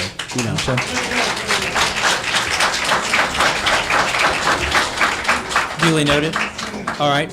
And I do want to say that even though I am not over those particular districts in question, either one of them, I have received the emails, and I just want to publicly acknowledge the people that have reached out to me. Thank you for taking the time to send me your words. So thank you for that. That being said, we've heard from the public, and we have answered our questions, so it's time to move into our third and final public hearing. This is not a new item. This is something that we have talked about before. We unfortunately just had to kind of restart the process. So, notice is hereby given that a public hearing will be held by the City Council to hear from the owners of and any interested citizens concerning the property located at 2305 First Avenue South, Irondale, Alabama, and the City Council's determination concerning demolition of the unsafe conditions located on such property. So at this time, I'm looking for any concerned individuals for the demolition of this structure. Yes, ma'am. Really being consistent. Indeed. She's been consistent. Good evening. Good evening. I've seen you guys every 2 weeks, at least since February. Good evening. I've seen the council and the mayor and council since at least February of this year about this issue. And I'll keep coming back as much as needed. Can you please say your name, please? Tori Spearman. Okay. This house is directly behind me. And it's a shell of a house, if you can even call it that. It's a safety issue. It looks horrible, but the owner manages to keep the grass cut, and that keeps you guys out of his hair. I'm here because it's an eyesore for me, and I feel like it's a public safety issue for my neighborhood. I support and initiated the process for either him fixing it up or demolition. So here we are. Thank you, ma'am. Thank you. Good to see you. Any other people for the demolition of this project, this property? Yes, sir. Yeah, I think we'll make that accommodation, Marcus. Okay. My name is Marcus Ferris, 2306 Second Avenue South, Irondale. I am on the abatement board, and I just simply would like to say it was a unanimous vote to demolish the property. Thank you for that insight, Marcus. Appreciate it. Any other people for this demolition of this property? Okay. Anybody against the demolition of this property? Fair enough. I would ask that we close this public Motion to hearing. close. Second. All in favor? Aye. Councilman London, any new questions about this property? No, sir. We're all aware of it. Councilwoman Cuellar? No questions. Councilman Box? No question. Councilman Wilson? No questions, And but Russ? has there been any new things related to Chief Dawes? Assistant Did Chief you Dawes, inform I'm us about the sorry. notices? Yeah, have Is we? that your question? Yeah, do we have Okay. any updates on this property from an inspection standpoint? No applications have been filed with the inspections department. No changes. Okay, thank you. Thank you, Appreciate sir. it. Yep. Okay, that being said, we've closed out all three of our public hearings. We've answered our questions. Now it's time to move into deliberation of the agenda items. Mr. President, Yes, sir. Before we start, I understand that unfinished business number one wants to be removed from this. That is a notation I have as well, Is so that yes, correct? absolutely. Okay. All right. That being said, item number 2, under unfinished business, let's see here. This would be to execute an agreement with the Whistle Stop Festival Incorporated, an Alabama non-for-profit corporation, for the 2020 Whistle Stop Festival. Mayor's brought this forward. One thing I want to say about this, I know we had a lengthy conversation about this last meeting. I've spoken to Mayor about it. I know that he heard about it, and I don't want to speak for you, Mayor, so please put your hand up there if you want to comment. I know that he heard it while he was campaigning. I heard it. Y'all probably heard it. Whether you agree or not. I got blamed for it. I'm sorry? I got blamed for it. You got blamed for it? Well, regardless, I think I personally feel this is something that needs to happen, and I know that the contract has some adjustments that was made to it. So there's some things we need to discuss about the adjustments. There's some red line issues there. So I want to kind of take that bit by bit. But at the end of the day, I think, yes, the expenditure falls on our shoulders, but the quality of the festival falls on the contractor's shoulders, and that's something that I've personally, told him. I think as far as from our ability to give the citizens something they've been asking for, that falls on our shoulders. The quality falls on the contractor, and if it's not a quality festival, then we can look at that contractor. That being said, one of the big adjustments to it was the payment. One of the things that are written on this is the payment of the first $10,000. Okay, the contract value is $20,000. The way that line item is written is that after they secure insurance for the festival, then $10,000, the first $10,000 drop would be paid to them. Well, the way this has worked historically is that the first drop comes and they use that drop in order to purchase the insurance. Contractor has reached out and said that would be impossible to procure the insurance first in order to receive that second drop. So that's something we need to consider. There was also a quantitative measure in regards to amounts of vendors that would be at the festival. The contractor is good with the 40. In regards to the final item, one of the next major adjustments, that would be the audit process. And there's some very specific language in there that gives us the ability to dive deeper, but the contractor is asking to and is willing to provide a detailed report of expenses. Okay, so Councilman London, I would start with you if you have any questions on this agenda item. One question, is Mr. Cruz here today? No, sir, I have not seen him in the audience. Okay. Because my question was, to him, would be, how much would the vendor's fees cost? And that would be my question to him. Do you know the answer to that? In the past, the cost has been $35, maybe 35, somewhere between $35 to $50 per vendor. Okay. Yeah, Okay. I think it was about 50. Okay. Councilwoman Cuellar?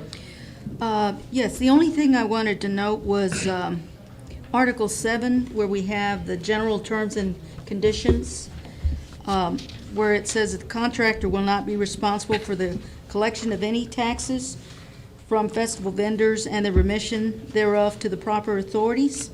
I would like to know if the city could obtain the name of the vendor and the vendor's contact information, as well as the vendor's tax ID number at the beginning of the festival on a form that is completed by the vendor at the beginning and given back to the city.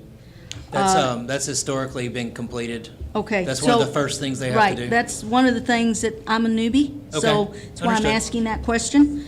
And I'd also like to know if the city could request and give the vendors the option to remit the sales taxes owed to the city at the wrap-up of the festival, but also let them know that they are not required by law to submit the tax form and the taxes until the 20th of the month following the festival. Because I know that's been a topic of discussion. So it lets them know they're free to pay it up front if they choose to do so by check, or they've got up until the 20th of the month, because that is what our ordinance says. Mayor, And- Council President, can I speak to that? please. In the past, the way that we've handled this for festivals, because festivals are a little bit different from the way that we collect the regular sales tax, use tax, lease tax, and all of that by the 20th of the month. What we ask the festival, the individual that's putting on the festival, we ask that they give us a list of all of the vendors. And once they give us a list of all the vendors, which that contains all of the information for the vendors, then we allow the vendors to come in the day after the festival on a Monday to be able to remit whatever sales tax they need to pay to the city of Irondale. The reason that we did not do it the day of the festival, because we don't want to look like we're out there harassing folks to pay their taxes when they shut the festival down. And then we have to bring in an extra employee to spend the whole day out there to be able to do that. So to be more efficient and to be able to save on the cost, ever since I've been here, we receive the list, and the individuals always come in and pay those vendor taxes the week of. Thank you, Mayor Stewart. Councilman Box? No questions. Councilman Wilson? Yes, I had a question in reference to Article 3. Will the 20,000 be paid back to the city? I'm sorry? The 20,000 won't be paid to the city, and I would like to speak to how we got to the amount for $20,000. I know in the past we'd spent maybe $12,000 on the festival. However, Mr. Cruz and myself met, and we talked about how much will it take to be able to put on an excellent festival. And I asked him to be able to submit a budget to me that would identify the costs that would be needed to be able to put on a fantastic festival. Once he went back, put all of his numbers together, he identified everything in the budget and said that it would take $20,000 to be able to put on a fantastic festival. I told him at that time I would bring it to the council because we've all heard on the campaign trail that we want to be able to bring Whistle Stop back to the city of Irondale. So that's how we ended up with the $20,000.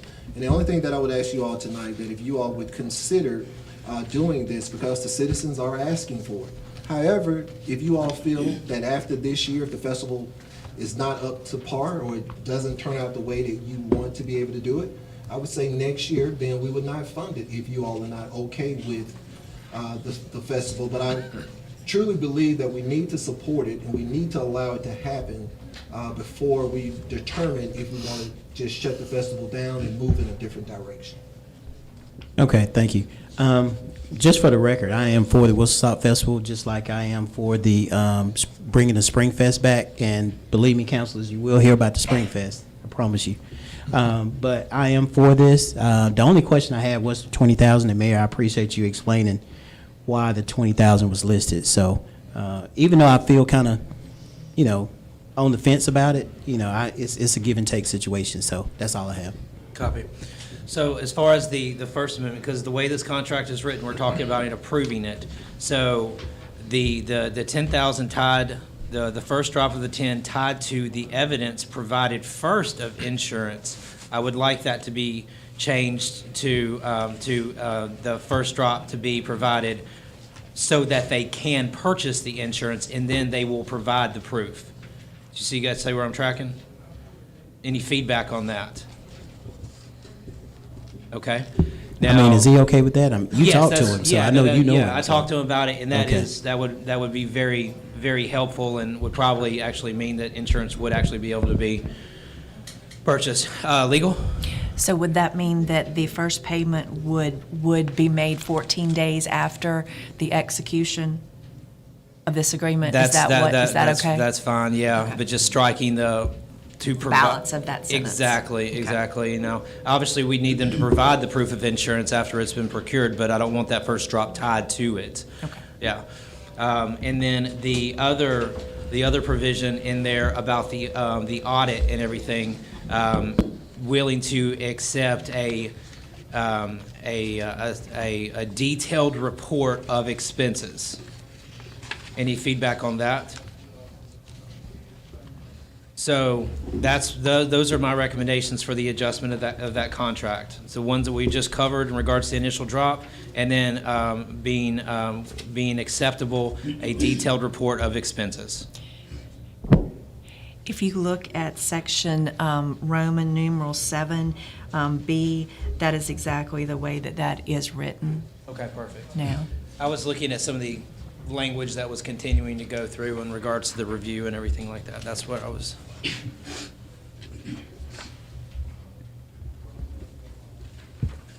One second.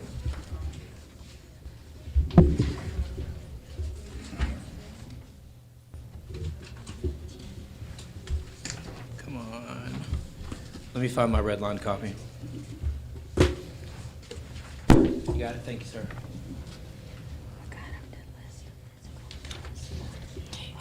Is it the third sentence in that section, 7B, which says that the contractor agrees that the city shall have the right to review and audit contractors' records related to the use?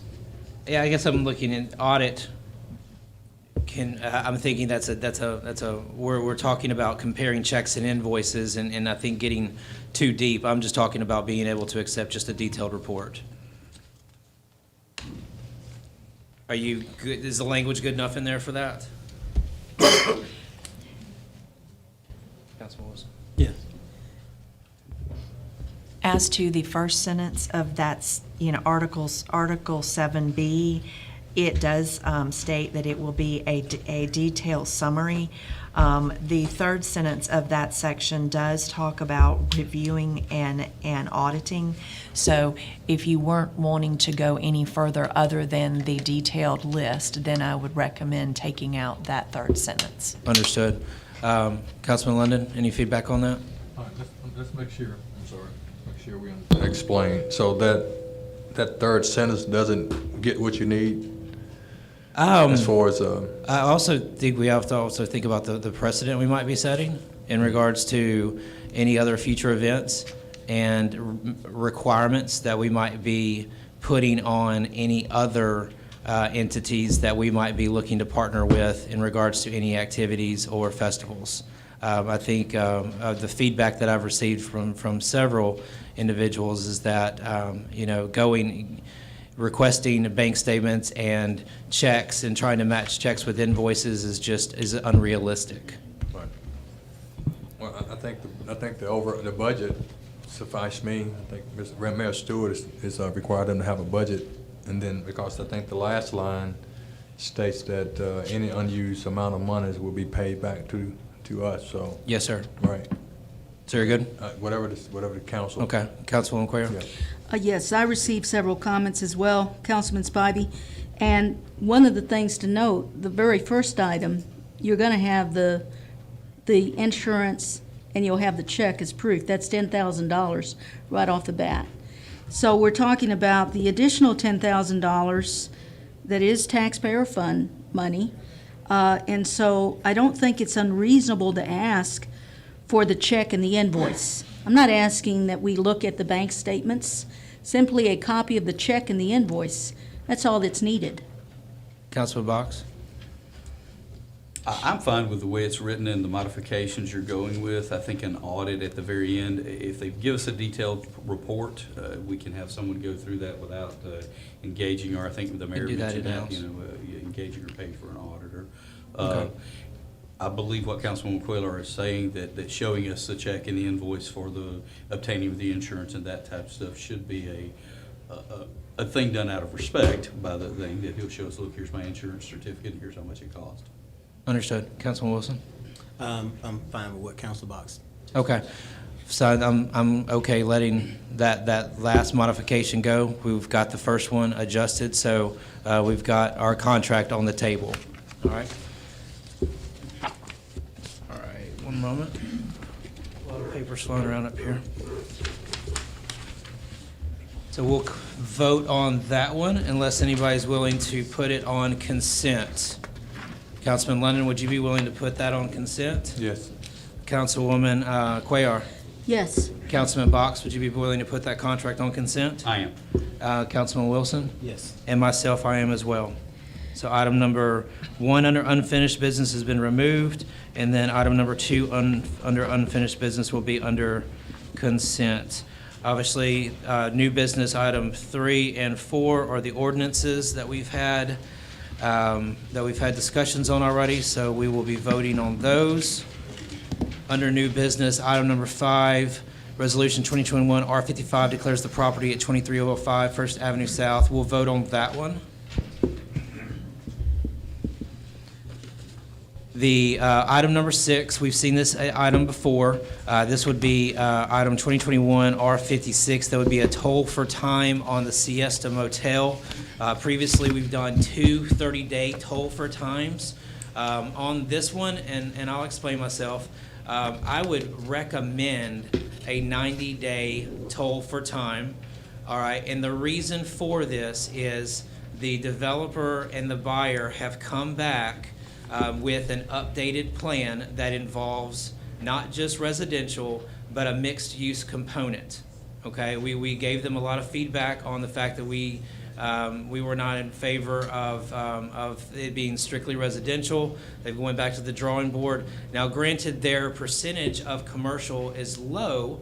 I would say maybe only about 10% at this time. The commercial component would literally be the front building as they're currently looking at it, and the rest of the old hotel structure would be apartments. I still consider that personally to be a little bit of a skewed percentage.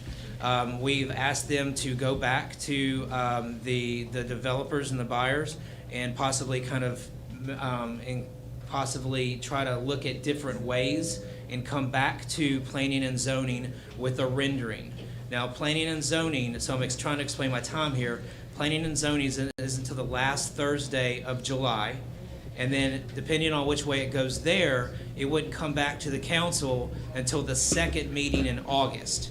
So this toll for time would give that, for that 90 days, would give that those developers and those project managers an opportunity to go back to the drawing board with the feedback that they've been receiving from P&Z and from the mayor and myself about that percentage of commercial to residential. Come back, approach P&Z with a new plan, and then it come to council. So that's the logic behind my 90 days. So, Councilman London, any questions? Yeah, I'm good with that. But can I get the CDA president? Are you good? I mean, are y'all? I think y'all are working with this project also, I would think, right? Am I correct to say that? Am I correct to say that? Please. And then, yeah. Yeah. That's okay with you, Mr. President? Sure, Just absolutely, kinda please. Comment, kind of give us a heads up. Yep. David Pugh, 4036 Rock Ridge Road, District 1, Councilman John London. That's right. Who incidentally, although as with most projects, there's a lot of people who get credit, but the park in which we had the party is largely the result of his efforts. Thank you, So sir. Thank you, sir. Thank you. The answer is yes. I've spoken with Mr. Beavers. He's here Probably not somewhere. tonight, is he? Just Eric. I've spoken with Mr. Beavers, who was here at the last meeting twice now. They are working on a project that would have a retail component. It's definitely a step in the right direction. Yeah. I told them we'd listen to anything that's moving in the right direction, so they're working cooperatively with us. I did provide some information to Assistant Chief Doss about the environmental surveys that the CDA paid for, and I'm happy to provide it to each member of the council, the same report, as well as to Mr. Johnson and Mr. Beavers, because we obviously would like to see, the city would like to see that addressed. Okay. Thank you. Thank you. Thank you. That's awesome. Councilwoman Cuellar? The only thing that I appreciate you stating that it was originally was 10% commercial. And that's a really informal number. I mean, Yeah, I didn't measure the property, just to qualify that. I'd want to see much more commercial than R4, because the council has already spoken on this issue, as well as our residents, and they are not in favor, as well as this council, of having anything that's 10%. We want to see more commercial than we would even consider apartments. So are you willing to grant the 90-day toll for time for them to Yes, go I back am. to the? Okay. Yes, I am. Councilman Box? Yeah, I will, I'll agree with Councilwoman Cuellar. I would like to see that retail or even office space increased above 10%. I will say this, I'll give them credit, they have put a fence around the property, which was something we didn't require them to do, and so that's greatly appreciated. That shows me some good faith in moving in the right direction about it. Once again, I am greatly in favor of seeing that 10% go up quite a bit if possible. And I'd like to remind our citizens too, I have discovered that as the construction process moves forward and they start bringing this down to the bones, when they find out that the bones aren't proper, then our inspections team can actually require it to be redone up to the part of taken down, from what I understand. Is that accurate, Mayor? I'm not sure, but I'll have to get with our inspections department. Thank you, Mayor. That's all I have. Thank you, sir. Councilman Wilson? I'll let, I'm sorry, I forgot your name again. Eric Johnston. Yeah, you've only been here 10 times, but. It's my Groundhog Day. I just keep on showing up. Yeah, that's all right. Go ahead. Go ahead, Mr. Johnson. We appreciate all your comments. We're trying to take those into consideration, such as putting the fence up. And I represent the sellers, the family, and Mr. Beavers is now representing the buyers. And we've encouraged them to come back with a thorough plan. The plan they came back with before was not really all that detailed. but not just a picture, but, you know, a footprint, drawings, everything that would give good information to the Planning and Zoning Committee so that they could make an informed decision. And we know that the city would have to approve everything that we do. So in the long run, you know we're gonna have to do a good job with it, and we want to cooperate with the city and do that. So we appreciate you giving us the time to develop it. And I think these buyers are serious. I mean, they would come tonight, but they wouldn't call us. So it's kind of difficult for them just to come to a meeting just to say, please help. But I'm here to do that for them. Thank you, sir. Mr. Johnson? From my understanding, Council President, they had plans available and they wanted to come sooner in order to show the council the renderings. Mayor, have you spoken with them? Because from my understanding, they wanted to come to the council sometime next month. Well, we met with them yesterday to be able to Yeah. give them some feedback on their plans, since they would have to go back through the process and start out with P&Z and then come to the council. So we met to try to That's right. give them some directions and instructions so that they wouldn't bring something in here that would not be favorable to the council or the Okay. P&Z. All right. And Okay. Mr. Johnson, would you extend to the property owners our gratitude for putting up the temporary fencing? I'll Really be glad to do appreciate them that. doing that. Thank you. Thank you. So as far as this agenda item goes, would this be something we'd be willing to put on consent? Councilman London? Yes. Councilwoman Cuellar? Yes. Councilman Box? Yes. Councilman Wilson? Yeah, I think we need to notate the 90-day toll time. Absolutely. Okay. Thank you, sir. I appreciate your time. All right, so item number 7, 2021 R57 approves the application for the creation of the Grants Mill Road Cooperative District for Project X.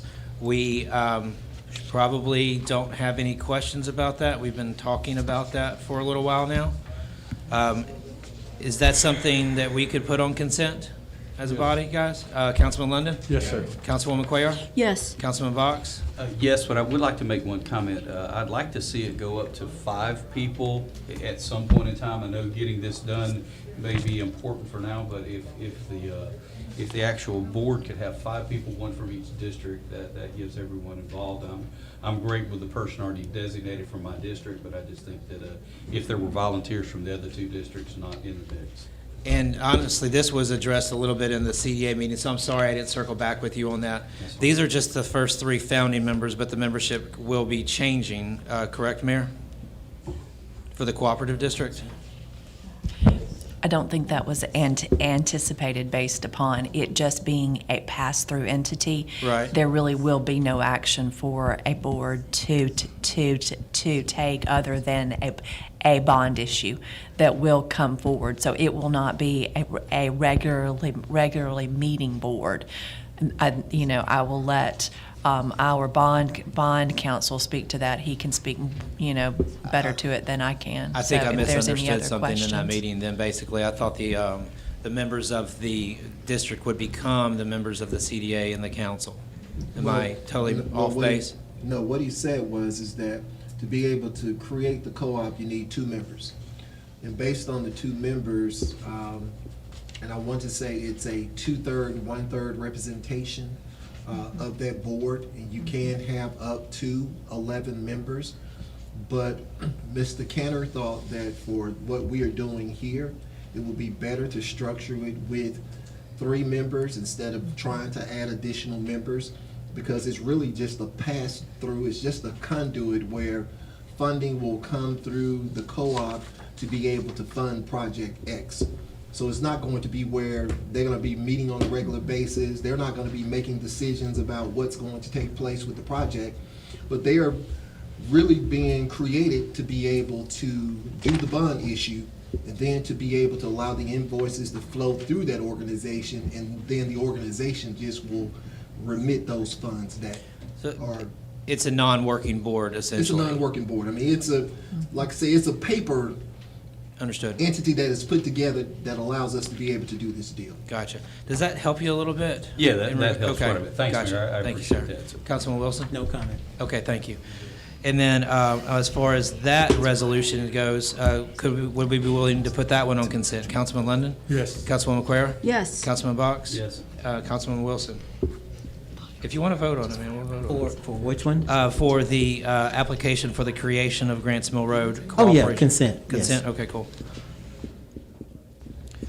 All right, next item, 2021 R58 appoints a board member to the Commercial Development Authority. We've seen the interviews, we've asked our questions. Since we're going to have to insert a name at that point, we'll go ahead and we'll vote on that item. Item number 9, 2021 R59 authorizes the mayor to enter into a community service agreement with PME Sports and Top 10 Management LLC to hold sporting events and sport camps for youth athletes at Shades Valley High School in the summer of 2021. Councilman London and Wilson, y'all have y'all's names on this. Councilman London, is there something you want to say about this? Well, Councilman Wilson, you can echo. I think we have Mr. Larry Simmons here tonight. He spoke with us probably a month ago about some things that's happening in Irondale as far as youth sports is concerned. And what we wanted to do is just try to show him support. And so we came up with an agreement with our council person to come, I think all y'all have a copy of it, to just show our support. But this is Mr. Simmons. Greetings, sir. If you have any questions, Thank you you. can talk to him. All right. Councilwoman Cuellar, any questions for this gentleman? No, Mr. Simmons, I would just like to say that I was very impressed with the original handout that you gave us. You're going to be having high school athletes from across the country, and this is for the benefit of our audience here. And you're going to be showcasing the passing camps and the football skills camps. There are going to be at least 15 sporting events that are going to be taking place during the months of June to August of this year. Total of 30 days of competition. Over 500 nights of occupancy at hotels in Irondale, and there is a potential for restaurants to also benefit from this. Celebrity appearances by Cam Newton, as well as current and former NFL players and current and former college football players in the Birmingham area. So I want to thank you for providing us with this information. Certainly makes it easier for us to make a decision. Yes, ma'am. Thank you. Councilman Box? Ditto. Thank you. Councilman Wilson? Mr. Simmons, good to see you again. Likewise. Yes, sir. I really appreciate what you're doing. I just want to echo everything that Councilor Cuellar said, but even off the grid, I supported it, even donating even outside of this. We So appreciate that. Yeah, We didn't win the yeah. championship. No problem at all. But I just appreciate what you do, and hopefully things go well for you. They will. All right. They will. We Okay. appreciate that. Thank you, sir, for your interest in our community. Absolutely. Absolutely. It's a pleasure. I look forward to it. Thanks, Larry. Would we be willing to put item number 9 on consent? Councilman London? Yes. Councilwoman Cuellar? Yes. Councilman Box? Yes. Councilman Wilson? Yes. And myself, yes. Okay. Council President, Yes. I would like for us to remove number 8 from consent. Okay, fair enough. At the present time, we are actually passing the actual application to each council, and we need to treat this like an ordinance. Which item? Number 7. Number Hey, I'm 7. sorry. Number 7. Number 7, okay. Number So we'll 7, run that sorry. through the ordinance process? Yes. Okay. Thank you for stopping me. All right. So item number 10, resolve the resolution 2021 R60 authorizes the appointment of a financial team for the city of Irondale related to the potential refunding of current indebtedness and possible acquisition of additional financing. Councilman London, do you have any questions on this? Where are we? Sorry. No, sir. Okay. Councilwoman Cuellar? No. Okay. No Councilman Box? No, I'm good. We answered those. And then Councilman Wilson, any questions on item number 10? No. Okay, and then I myself do not have any questions on that one either. Consent, Councilman London? Consent on that last item? Just double checking. Yes, sir, we're good. Okay, and Councilwoman Cuellar, any consent's fine? Yes. Councilman Box? Yes. Councilman Wilson? Yes. Okay, consent on that.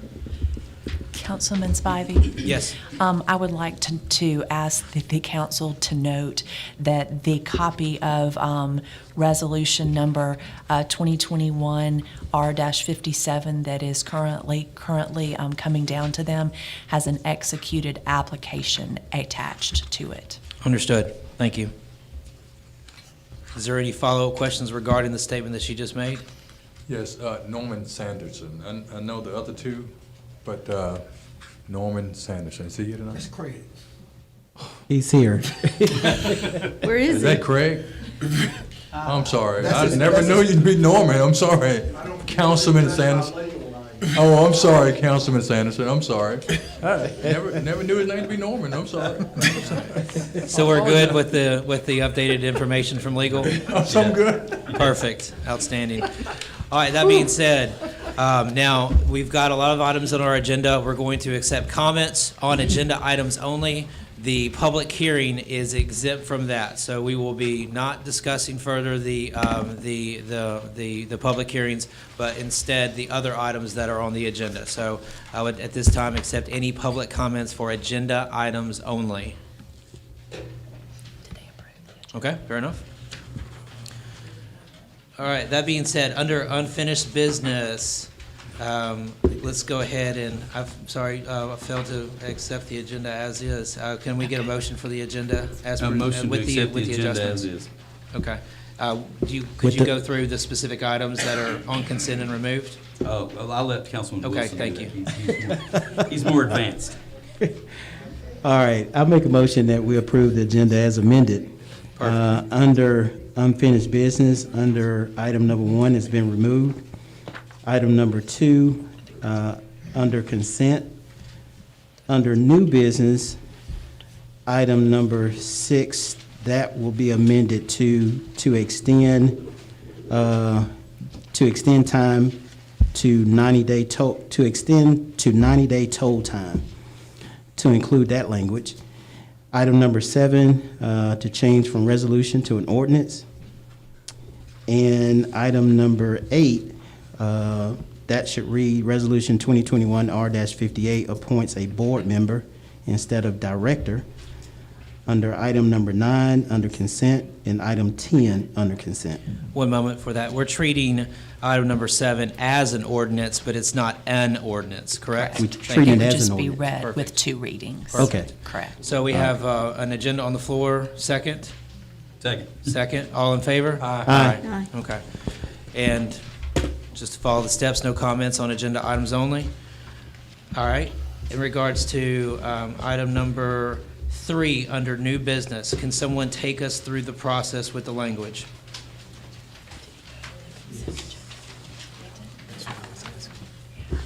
Do you have it, Andy? Under item number 3, I make a motion that the reading of the minutes. Wrong Hold on a second.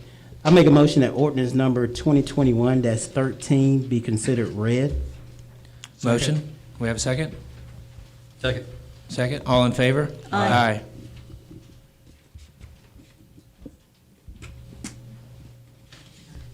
Yes, sir. All opposed? Any opposed? I thought everybody said yea. All right. Okay, thank you. All right. I make a motion that all rules that would prevent the immediate consideration and adoption of ordinance number 2021-13 be suspended, and that unanimous consent be given for the immediate consideration of said ordinance. Do we have a second? Second. Second. Roll call, Councilman London? Yes. Councilwoman Cuellar? Yes. Councilman Box? Yes. Councilman Wilson? Yes. And myself, yes. And finally, sir? I make a motion that ordinance number 2021-13 be finally passed and adopted as introduced. One moment for me before we progress.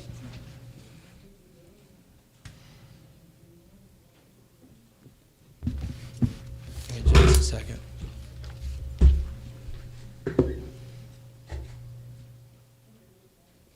Gotcha. All right, and we have a motion. Do we have a second? Second. All in favor? Aye. Thank you. So that motion is, there was no nays, correct? No nays, so that motion is adopted. All right, and then, I must be getting past my bedtime or something like that because I'm slipping a little bit. So in regards to consent items, the one that we put on there, I know we've all kind of went down on one by one, But as far as the approved agenda is concerned, Councilman London, do you agree with the agenda items that are on consent? Yes. All right, Councilwoman Cuellar? Yes. Councilman Box? Yes. Councilman Wilson? Yes. And myself, yes. Thank you, legal, for allowing me to repeat that step. All right, in regards to the next item on new business, sir, would you be willing to take us through the process on that? Yes, I make a motion that ordinance number 2021-14 be considered read. Second. All in favor? Aye. Aye. Any opposed? All right. I make a motion that all rules that would prevent the immediate consideration and adoption of ordinance number 2021-14 be suspended and that unanimous consent be given for the immediate consideration of said ordinance. Do we have a second? Second from Councilman London. Roll call, Councilman London? Yes. Councilwoman Cuellar? No. No. Councilman Box? Yes. Councilman Wilson? Yes. And myself, yes. So for that item, item did not pass. So this was considered the first reading. As far as this, as far as the old Overton Trace's agenda item is concerned, it can be brought back up in 2 weeks for a majority vote. Fair enough? I have a question for legal. Could this be brought back before our next council meeting? In a special council meeting? Yes. Yes. You're very wrong. Pardon me? We can't do that. Separate our community. We can't do Ma'am. that. You came to our house and asked for our vote. Please and don't. now Please you don't have me. disparage everybody. Thank you. Mr. Spivey. Yes, ma'am. Your point, Mr. Wilson? Legal. I ask legal. She dared come up on my Hey, we can't do that. I really do not want to bring an officer in here to remove individuals. can't do So I accept your feedback. I appreciate it, but please, thank you. This can come will up in come back 2 up. weeks or possibly prior if a special council meeting is called. Thank you. Sir, please. I'm waiting on legal to Okay. answer the question. The answer to your question is yes, there could be a special city council meeting called in order to consider this item. Thank And we you. just need to provide 24 hours notice if we decide to do something like that, correct? Yes, that is Outstanding. correct. Thank you. Ma'am. Okay. All right, so that is to Yes. be continued. Item number 5. I'm sorry, sir? Okay. All right. Next item, it would be the third public hearing. Would you be willing to take us through that process as well, sir? Yes, I make a motion that resolution, is this the one that, no. This is 2305. I'm sorry, the 2021 R55 regarding 2305. Right. I make a motion that resolution 2021 R-55 be approved. Do we have a second? Second. Second, all in favor? Aye. Any opposed? All right, sir. Item number 6, I make a motion that resolution 2021 R-56 be approved. That's all That right. includes a 90-day toll time, the extended time on this particular resolution. Thank you, sir. Do we have a second? Is that on consent? That was on Pause, consent. pause for a Was second. that no consent? Let's pause there. We need to go back to 5, right? Did we finish 5? We did. Yes. Need to go back to 7. All right, so we need to go to 7. 6 was on consent as well. Yeah. We need to go to 7. 7 is, I think. We were looking at, we're looking at the resolution 2021 R55 regarding the 2305 property. Did we, I thought because we restarted that process, don't we have to take like an ordinance? No, it's a resolution. a Okay, fair resolution. enough. I thought because it was represented. Okay, fair enough. That being said, thank you. Item number 5 passed. Outstanding. Yeah. Thank you. Boy, these long council meetings are Yeah. killing me. It is. All right, item number 6 is on consent. Item number 7 would be treated like an ordinance. Sir, if you'd take us through that process. Yes. I make a motion that ordinance number No, it would be resolution. 2021 R-57 be considered read. Second. Papi Joe. I'm sorry, was you would this say 57? Resolution number. It's still a resolution. It's still a resolution. It's still a resolution, Still but we have to go resolution through treated the... like an ordinance. Okay, all right. As a permanent resolution. Okay, thank you. I'll make a motion that resolution number 2021 R-57 be considered read. Do we have a second? All in favor? Aye. Any opposed? Sir? I'll make a motion that all rules that would prevent the immediate consideration and adoption of resolution number 2021 R-57 be suspended and that unanimous consent be given for the immediate consideration of said ordinance. Do we have a second? Second. Councilman Linden? Yes. Councilwoman Quayle? Yes. Councilman Box? Yes. Councilman Wilson? Yes. And myself, yes. And finally? I make a motion that resolution number 2021 R-57 be finally passed and adopted as introduced. Do we have a second? Second. All in favor? Aye. Any opposed? Thank you. Okay. Item number 8, we need to put up for a vote. Would someone please introduce that with a recommendation and the corrected language? I make a motion that Resolution 2021 R58 appoint David Rawson to the Commercial Development Authority, City of Irondale. All right, we have a motion. Do we have a second? Second. All in favor? Aye. Aye. No. Any opposed? No. No. Councilman London's opposed. Councilwoman Cuellar, are you in Yes. agreement? Councilman Box, you're in agreement? Yes. Councilman Wilson, you're a nay, and I'm a yes. And let me comment. The reason I said no, because I personally said we need a female on the CDA. Thank you. Noted. Item number 9 was on consent, and item number 10 is on consent. So that brings us to the conclusion of our agenda. At this time, we'd accept any public comments to the council on non-agenda items. Non-agenda items. All right, we have no comments on non-agenda items. I would take a motion for adjournment. Motion to adjourn. Second. All in favor? Aye. Aye. Thank you.